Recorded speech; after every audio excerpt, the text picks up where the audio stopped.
It's yet another beautiful weekend, and I think it's time for yet another Patreon listener question. If you are interested in being part of the Transformers Slag Patreon, let us know that we're doing a good job and support the podcast. Come join the Patreon. We have a lot of cool perks for you people who do join. You get shout outs of your name in the credits at the end of every segment moving forward. You get special access to the special Discord, not just the regular Discord, the special Discord, where I put all kinds of cool and exclusive and rare stuff from Transformers lore and history. Depending past a certain tier, you also get a little gift in the mail, courtesy of the old snail mail.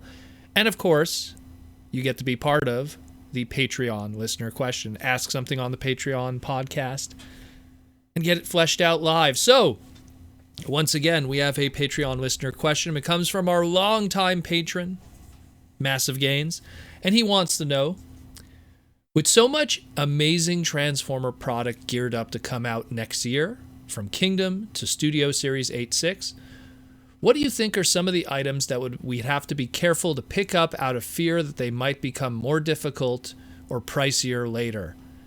Thanks again for all the hard work, Massive Gains. Well, thank you for being a patron.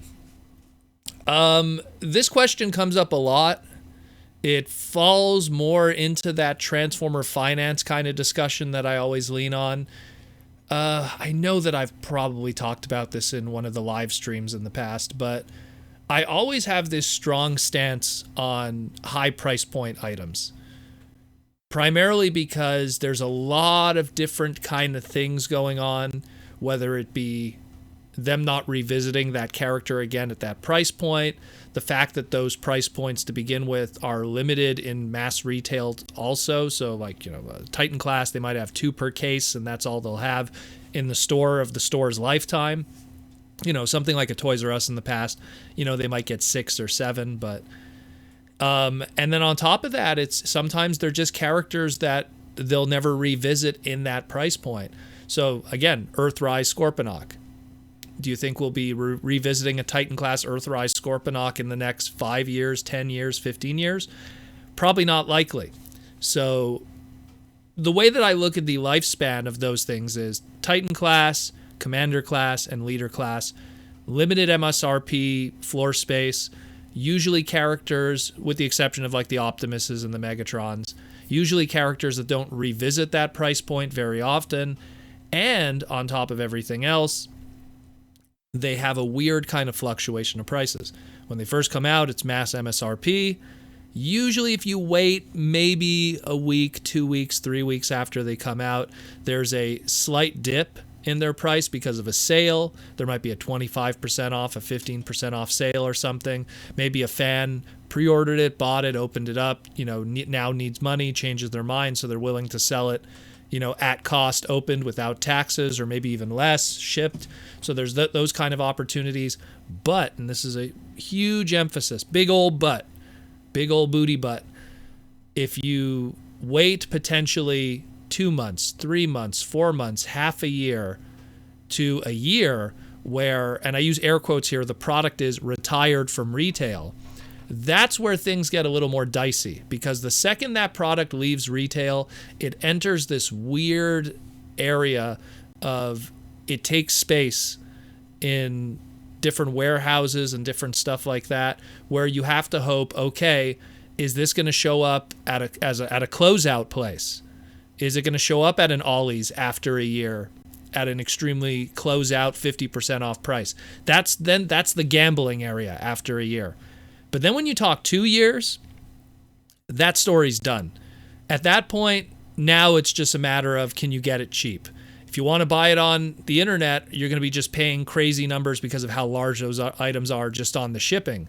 So that's a whole other wrinkle where if you would have bought it at MSRP in person and throw it in the back of your car, you didn't have to worry about $70 shipping, $50 shipping. I mean, it depends where you are in the world too. So something like Scorponok could be a whole other headache just from the shipping part, let alone whatever you're actually paying for it. You might even get it at the same price that it came out in retail, but then you're paying another $50 in shipping.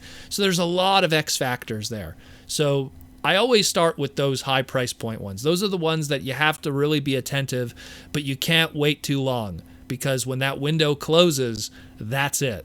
Like, today getting an Omega Supreme from Siege, good luck. To getting Commander class Jetfire at an MSRP price, good luck. You're paying easily over 100 now.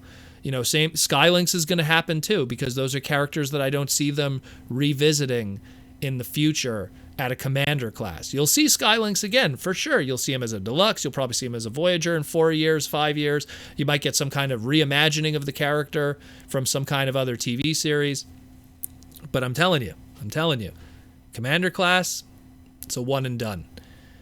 But here's one that I really want to bring up, and it partakes a little more to his question, and it's Kingdom and Studio Series 86. What do I think in all of that is going to be the one to look out for? And there's one that just sticks out like a sore thumb because of all the discussions that I'm seeing and me just going like, guys, you got to be careful. And it's that of that leader class Studio Series 86 Grimlock. So many people are hesitant on it because they're like, you know what, I'm going to wait until the other Dinobots come out and then I'll make that decision. The problem with that is by the time we get any kind of indication of a slag, which we do know is coming, but let's say some of the other members, Snarl, Swoop, Sludge, by the time we really have a clear indication that those guys are coming out or that they're available or that people get them in hand and then now want to go back and get the others, Grimlock will be long gone. Wave 1, leader class, probably maybe 2 per case, maybe 4 if we're lucky, but probably 2. He's going to be the go-to, the expensive one, and people are going to want to go back and get him, and he's going to be long gone, retired, and difficult to get. So I wouldn't hesitate too much on Grimlock. You want to get him, but you don't want to pay full price. Again, going back to what I just said before, wait 1 week, 2 weeks, 3 weeks for a sale, maybe 4 weeks. But don't wait too much longer, because when those leader classes leave those shelves, you're done. You're done. And then you're going to have problems. And I know what's going to happen. 2 years from now, we finally complete all those Dinobots on the Studio Series side, and you're going to have guys that are going to be picking up some of those last members and going, oh man, now I want to go back and get Grimlock. And by that point, Grimlock's prices are going to be stupid. I just know it. It's Grimlock. Again, he's part of the legendary Hasbro 7, as I always say. So he's gonna pull those numbers for sure. So I would have to say Grimlock. That's the guy to look out more for than anything. And there's so much good stuff.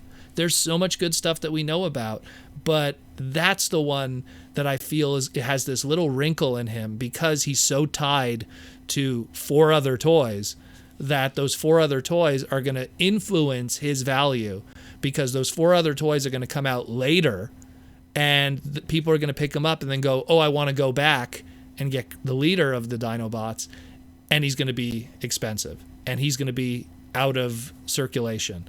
So I'm going to lean on that. And some people don't like that Grimlock. I don't blame them. They have their own opinions. That's fine. But I'm just saying from the collectability standpoint and the finance standpoint, people are going to be abusing that one because they're going to see, oh, wow, this thing's going up in value. So that's the one to look out for. And I hope that answers your question, Massive Gains, because that kind of stuff always worries me for people. Whenever Titan classes and Commander classes come out, it's something where people are hesitant, and I tell them, look, you can't sleep too long on that stuff because then you really pay for it later.